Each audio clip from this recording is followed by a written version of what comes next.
Okay, we are back live with another LitCon Fantasy World Building panel, and today we are talking about melding the speculative with reality. And we have two guest panelists tonight, PD Oliva and Alex G. Zarate, and I'll let them introduce themselves, so take it away, PD. Hello, Petey Oliva. I write sci-fi and horror novels. I'm also a hypnotist and behavioral therapist. Okay, Alex. Alex G. Zarate. I'm an author, artist, and photographer. I write sci-fi and urban fantasy. Okay, so why don't you tell us a little bit about how you set up your supernatural magic sci-fi world against reality. Like I know some books have open magic and open systems, and some have like hidden worlds underneath our world. So how did you two set it up? PD, you start. Gotcha. Okay, so with the Road, that's my still being sci-fi. A lot of it takes place underground in Hollow Earth. So I do a lot of research on Hollow Earth, Middle Earth theories, Hollow Earth theories. A lot of ancient alien theories fit into that as well. I kind of went into theories to kind of build this underneath underground world that's happening out there, and then also went into a lot and did research on Tesla, Nikola Tesla, and kind of tried to conceive if Tesla had his way, what would our world look like now? So, and I kind of took that idea and then I put it into Hollow Earth and kind of made a huge city. It's a completely new world underneath our own planet. So that's where I got the start. That's where the idea came in. And that's mostly part of like the next novel in the series, The Rose Volume 2, where you're going to see a lot of that underground world, a lot more than in the first book. Oh, well, that sounds cool. I like the idea of incorporating Tesla's ideas. Yeah. So Alex, Yeah. how did you create your supernatural elements inside the reality?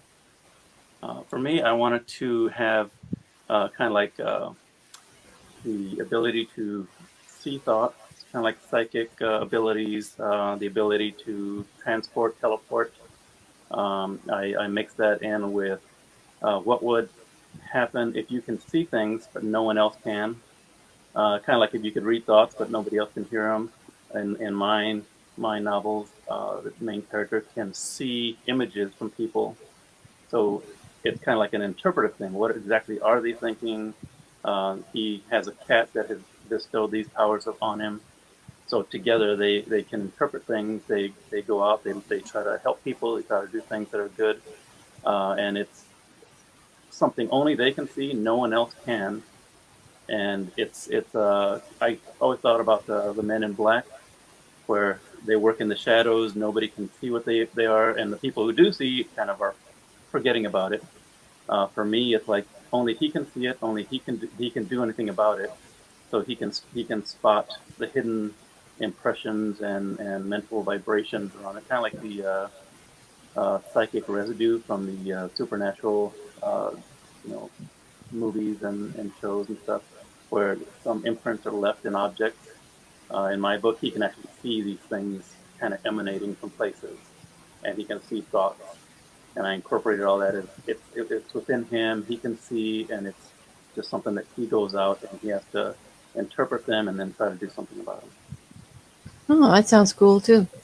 Okay, so when you were doing the research, how much research did you do for your books, like for researching places or researching the supernatural elements? So how far down the rabbit hole did you fall, and did you find anything that surprised you?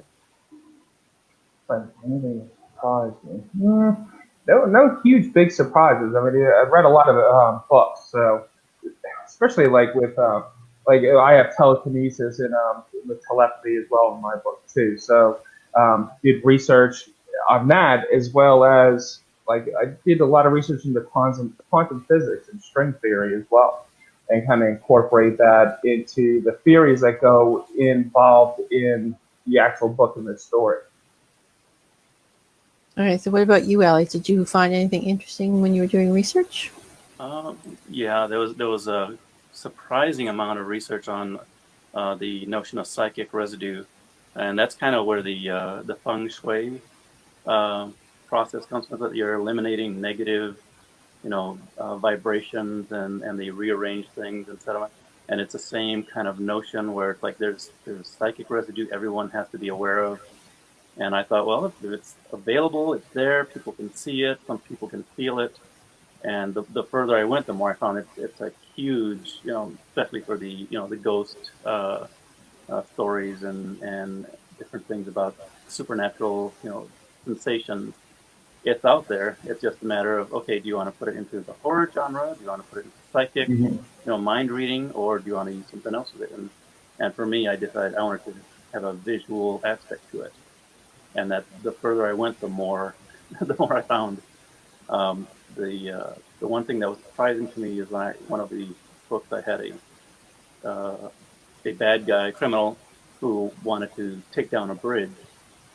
And I started researching it. Okay, how could one person do something like that? And I had to kind of like stop doing the research because it was like, oh wow, this is actually not a difficult thing to look into. So I started, okay, let me just touch on it, but let me go off in a different direction. So anyone reading the book is not actually going to be able to do any of this stuff. So I thought, okay, he has a background, and he worked at in a bridge one time, so he knows where the tools are kept. He knows how to get access to these places. But I kind of stopped there, and I thought, okay, I didn't describe what he was doing or where he was. I just said he's working with these tools. He's disabling sections, and then all it takes is enough cars on the bridge to bring it down. So I was like, okay, I have to stay back from here. It's just a little too shocking how easily this information is available online. Yeah, you don't want how-to instructions in your book on how to bring down a bridge. Probably a YouTube video on it anyway. And like, okay, Anarchist Cookbook, volume. Volume 10.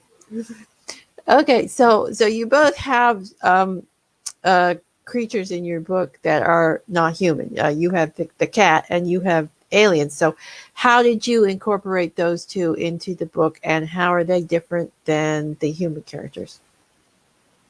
Okay. All right, so my book has gray aliens. I mean, they're everywhere. They've been around for a very long time. Definitely not hard to research. My spin on them was, are they good or are they bad? And are there good ones and are there bad ones? Maybe they're different species. But then I also put together the alien vampires that are in there.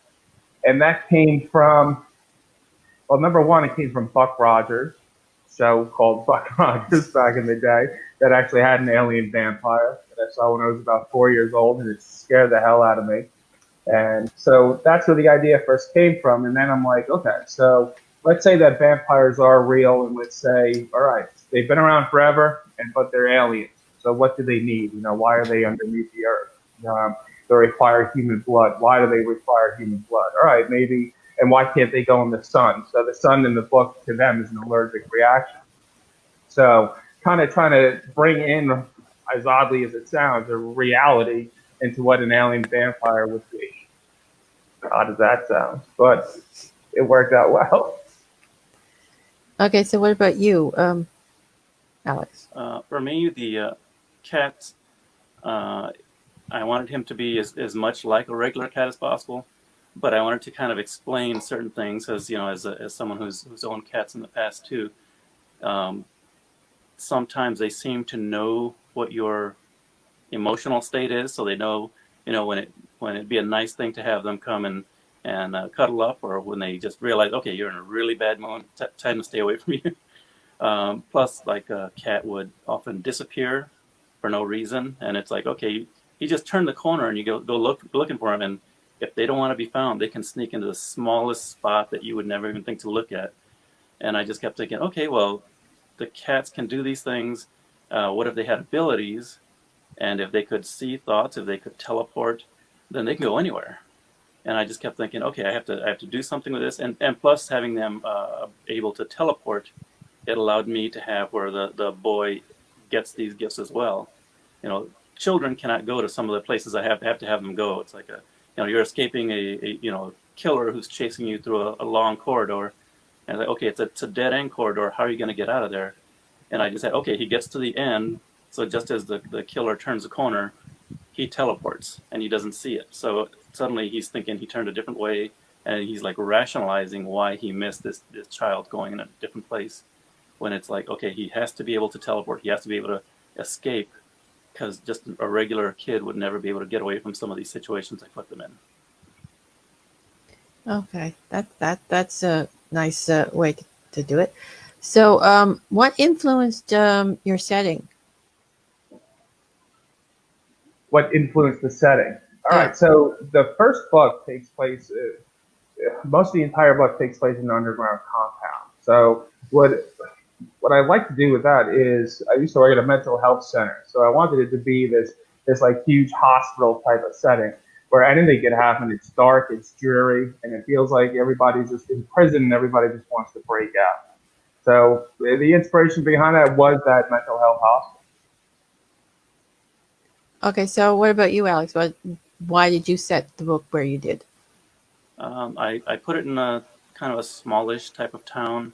I wanted to have everything so that it's kind of a little bit homey, a little bit more safe than being in the city. So I wanted him to feel the boy to be more safe, going out and just walking down the street, going to his friends, walking to the park, to make it more of a, okay, your neighbors know who you are, you know your neighbors, you can walk half a mile down the road and go meet up with your friends. I wanted to keep it that way, and then introduce the element of danger, as some dark element comes into town and only he knows about it. Okay, so did you find it difficult or easy to build into existing reality with supernatural or sci-fi elements? And did you find any limitations? I found it easy. Kind of live in a third dimensional or a fifth dimensional reality to begin with, so it's kind of easy for me to meld these different concepts together. I got a lot of strange interests in things like quantum physics, holographic universe type of theory, string theory, and then also like alchemy. So I kind of go with those types of philosophies. So it's rather easy for me to meld them together. And to me, it's already based in reality anyway. It's just a dimensional world that we don't see. Okay, how about you, Alex? It was easy in the first book, but after that it became a little more difficult, because now I had to put him into situations where he's around friends and he's around family, and he's actually actively looking to help others. And when you're actively looking to help others, one of the things I have when he is seeing thoughts from other people is his eyes change. They become like green, glowing cat's eyes. So it's almost like he now has to find a way to conceal this. And then when he has to teleport, he has to find a way to sneak away to a location so he can go from one place to another without being seen. So it was not too hard in the beginning. Him being a child, he can kind of just get away, and everyone's just kind of, okay, he's a little kid. The second one, I have him a couple of years older, and the third, he's preteen. So it's like, okay, he's getting older. He's got more people around him. He's got more situations. So it became more of a challenge. Okay, how am I gonna pull him out of this place when he's surrounded by people? So I had to kind of throw the whole, okay, people are gonna have to rationalize why he's not there, and at the same time make it so that the lingering question is going to remain to have to address it later in the series. How is this happening? Why is this kid constantly in trouble, and yet nobody can really point to something he's done wrong? So it builds up as you go along, and it gets more and more difficult to kind of give a reason why he's one place one minute and then another place another. Yeah, it's sort of that superhero conundrum, they disappear. Where did they go? Sort of thing. Mm-hmm. Yeah, it's like Superman's on one side of the building, and all of a sudden Clark Kent is there, and Superman's gone. How did that happen? Yeah. Okay, so when you're building your worlds, did you avoid anything, or did you find that some things were too difficult to include? No, I don't. Nothing avoided. Definitely nothing avoided. So what about you, Alex? Because I know your main character is like you said, younger. So is there anything that you didn't want to get into, or any subjects I got in when I started it. I kind of went into the dark realm of the killer tortures people, kills people, It starts off with the cat escapes from a man who kills his wife and tries to kill the cats that she had, and the kitten is one of them. So he escapes. So it's like all these dark elements. Um, but I didn't want to go any further than that, so I've actively avoided, putting swearing, putting sex or drugs into the stories. Try to keep it. There's violence, yes, and there's certain things that happen in real life that have to be addressed, but I try to steer clear of any of that, so that I hold to the limitations of what a child would accept, in his life without going too far and pulling him out of the childhood storyline. Okay, so how would you say that your characters see your world? Chaotic, chaotic, dystopian, and ripe for the taking, according to the alien vampire. Okay, so how would the humans see it? They are out on a limb and about to go into extinction, so they need to do whatever they have to survive. And what about you? How would your characters see your world?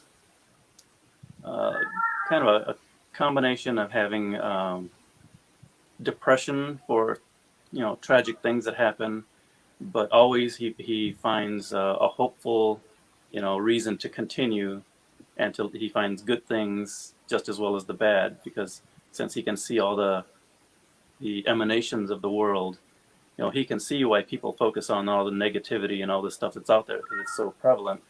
But every time he helps someone, every time he makes something better, he ends up finding, oh, there's a lot of good people in the world as well. So he sees both the dark and the light, which is a nice way of keeping him going as every book comes along.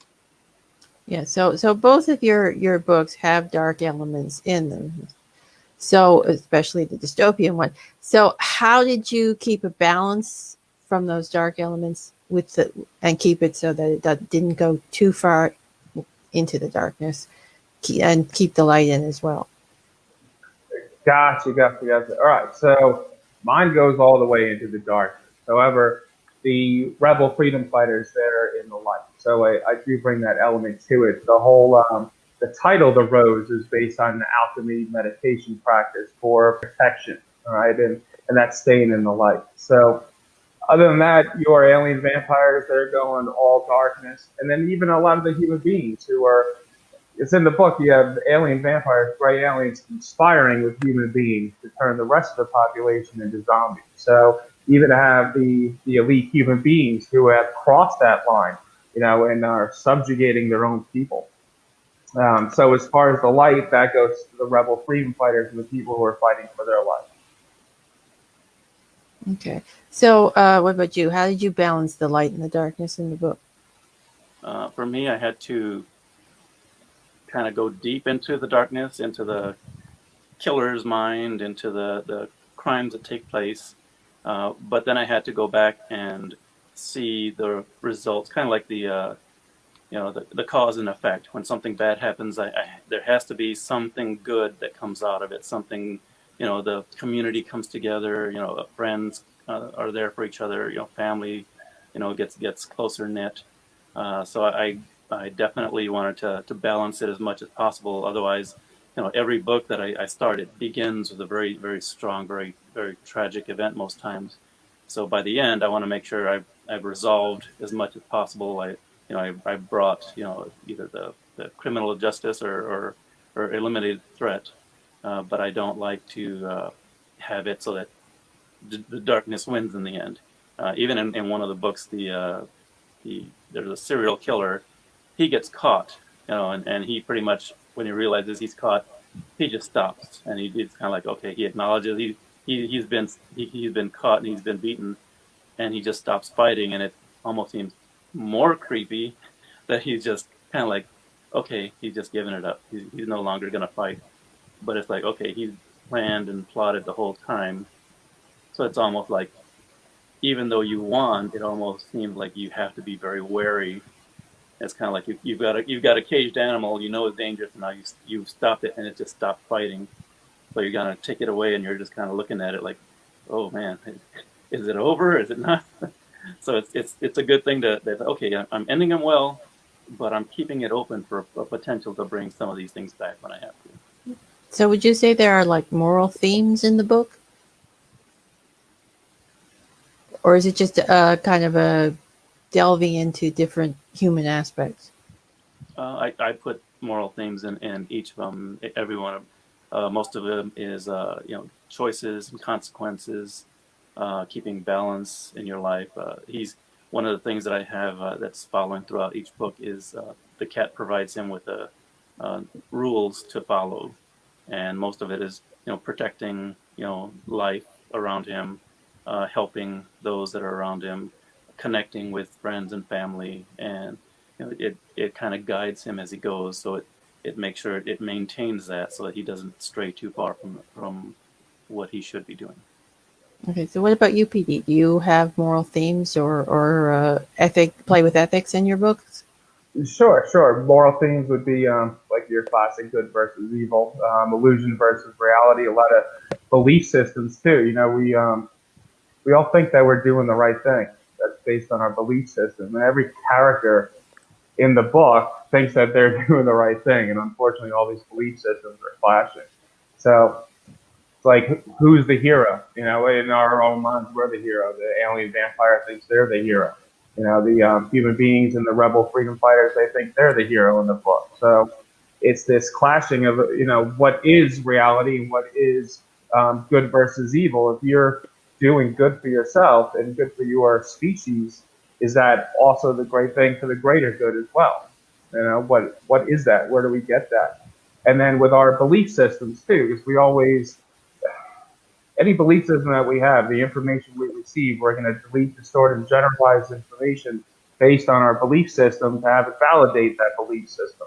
So what you see is two people in the novel you see be in the exact same situation, see it completely differently according to their belief system. And then there's that conflict that drives. And then obviously battles ensue and wars wage and all that other fun stuff. So it's like everybody's trying to fight for their life and to do good for themselves and what they think is the best thing, but it's always in conflict with other people. Okay, so how far did you two take your characters to the breaking point, and did you, during the course of writing your stuff, ever think you took it too far? Too far. You want to take that one, Alex? And then I'll go? Or you want to go first? You want me to go first? Okay.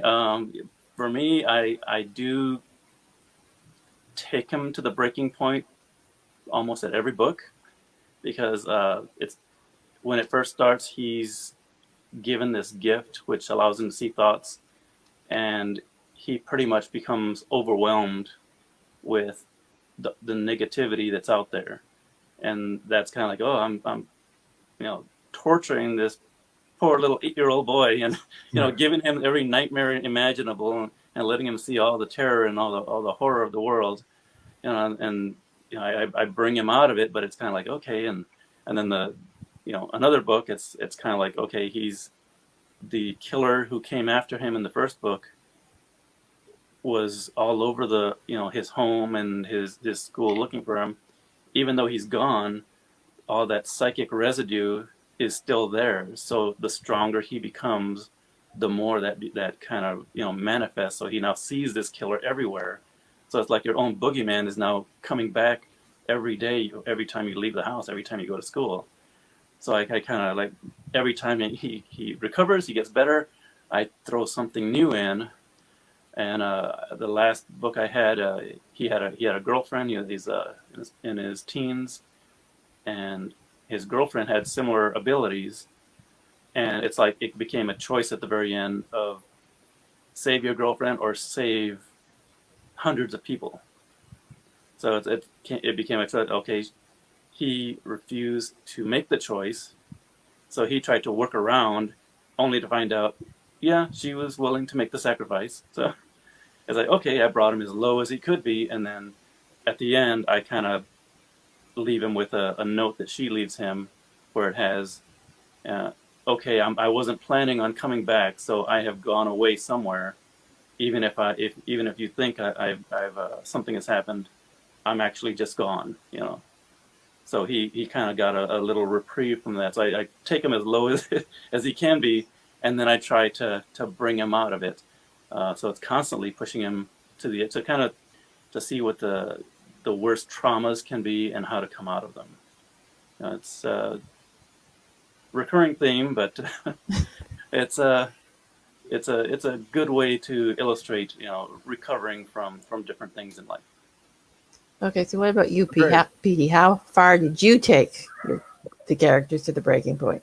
All the way. I want to, I want to see them break. I want to see how they get back up. I think that's a great part of a great story. Is, you know, getting back up after you took the biggest hit. You know, keep moving forward, keep pushing forward, and yeah. So definitely took them to the brink. They're still out there. Wait for book two. As far as going too far, I don't think so. Like when I write horror, my new the book I'm writing now or coming out soon, content editing, is called Gollum, and that's it's a bit different. It definitely took that to the brink, and at a certain point, I kind of stepped over it and kind of looked over. I was like, I don't know if I'm going to go that far, so I kind of brought it back and more kind of it's like a hint. You know what's going on, and it's creepy and it's nasty and it's turns your gut, but yet it's not graphic in your face happening to you either. And I think that is possibly that break, that line that maybe other authors will cross that I just can't get over or cross that line. And if you read the book, you'll understand where I'm talking about. So put it that way. But there is that line. Okay, so on the flip side of that, I mean, have you incorporated any humor into the books? Yeah, I have. I do like little one-liner humor. I've always liked that. So especially in the Rose, there's a kind of your side character. His name is Cameron. He's your classic one-liner type of guy. So there's definitely a lot of humor in the Rose. So as far as Gollum and horror novels, nah, not really. Maybe a laugh here and there, but not a lot. Okay, so what about you, Alex? Did you put any humor in your books? I do quite a bit, and since they're mainly a lot of kids in the school he's at, it's all uh, playing jokes on one another, different things that happen in class. And in the latest one, when he went out to camp, they had a kind of like a little race that they were all doing, and one of the characters decided he's going to find a way around the rules, and everyone had to grab a ring out of a barrel that's like a little half-pound ring, and it would give them an extra minute of their time as they go through. And he thought he's going to be sneaky, so he took like 50 rings and held them all through his arms, and he tries to run the rest of the race, and he ends up being the slowest and the last, and everyone watches him coming in, and he's just delirious, sweating as he goes in, and he thinks he's the winner because he's just so sure having all these extra rings in his arms are going to help him. And I describe him as like the Michelin Man, hobbling down the trail, and everyone is cheering him on, and then he thinks he's winning. And it's like everyone is just excited and happy, but at the same time, it's like, okay, you lost, but no one will ever forget that visual of him coming down, just clinking as he walks by with all these rings hanging off of him. Okay, so did either of you tuck a few little Easter eggs or personal jokes into your world building? Yes, I do. I like putting Easter eggs. Kind of like paying homage to like old books or movies that I really enjoy, and you'll see that you can almost kind of do play a game, pick the reference or spot the reference type of thing. So you'll definitely see a lot of that in there. There's things with Star Wars in there, even like The Dark Knight and The Joker. You'll see other movies too. John Carpenter movies. It was a huge influence. You'll see a lot of little things in there too. Okay, so what about you, Alex? Did you tuck a few Easter eggs in there? Quite a few. There's some Easter eggs where they reference movies and reference, some classic, old flicks. I reference like the first Avengers movie and, some of the old flicks that normally kids wouldn't be watching, but I have them. Okay, we're having a little movie marathon, so they get to check it out. Then they're talking about them. And for Easter eggs, little hints as to what's coming, I always kind of throw in something that the main character cannot explain. At one point he holds an old arrowhead that belonged to his father as a good luck charm, and he ends up getting all these images of his father, and one of them is of him as a young boy. Let's see, I don't know if he's covered with blood or he had blood on his hands and he's crying, and he kind of throws the arrowhead away and he's like, "What the heck did I just see?" But at the time, he's like he was holding it just to see what his father was having, and he had to put it down and let it go. And I didn't address what happened there until the following book. So he actually had to go into that memory and finally resolve, what was my father doing? What happened? What have I never heard about him? And I kind of throw in a little something like that in every book to kind of give you a little hint as to what the next one or the end of the series might hold. Now, I always throw a little bit of an Easter egg. Okay, you'll know what this reference means when you get to the end. So it's like it's just a small snippet. You can go through it and not notice it, but by the end you'll see it. It's part of the whole expanded, history that builds up who he is. Okay, so did you add any real world history into your worlds, like bits of our own history, or did you just sort of it's sort of like there but nobody mentions it? Everything's just more or less fiction? In the Rose, yes, everything is more or less fiction. At least in this book. Down in the series, there will be more specific history points, especially with World War II, as far as like ancient alien theories that are in the book as well. So we'll definitely get into that. With Gollum takes place in late 1940s, early 1950s New York. So I had to do a lot of research about New York City in that time, and then other things that were going on as well in the country. So that was really interesting. Definitely a crazy time after World War II. I will say that. But as always, this country, a lot of corruption everywhere. Political corruption, all that stuff. So as far as in doing your research at that time period in New York City, it was definitely all very rampant.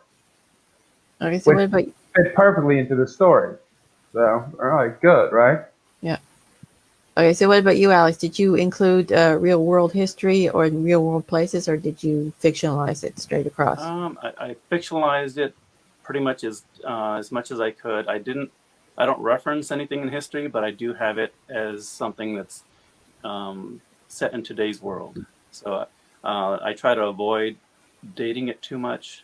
One of the parents has a daughter who has a cell phone, and she's upset because she doesn't have the latest phone and it's just an old generic store-bought flip phone. And I kind of emphasize that, okay, she's not allowed to have a newer phone until she learns how to take care of this one. So I'm like, okay, I'm not telling her what the new phone is. I'm not saying it's, iPhone 12 or the latest and greatest. I just kind of say she has this one until she learns how to take care of it, and then she'll get the best one. So I try to avoid sticking to any kind of references to the dates or times, but I try to stick it in today's world, that we can, 5-10 years from now, and it could still make sense as the story progresses along. Okay, that's great. So I think we'll wrap the panel up here, and I'll let you two tell everybody where they can find you and your books. Okay, so start with PD. You tell everybody where they can find you. Sure. Well, the classic Amazon, right?